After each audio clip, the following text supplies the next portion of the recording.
नमस्तेऽस्तु महामाये श्रीपीठे सुरपूजिते शङ्खचक्र गदाहस्ते महालक्ष्मी नमोऽस्तुते।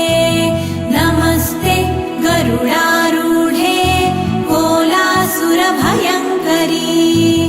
सर्वपाप हरे देवी महालक्ष्मी नमोऽस्तुते। महादेव्यै च विद्महे विष्णुपत्न्यै च धीमहि तन्नो लक्ष्मी प्रचोदयात्।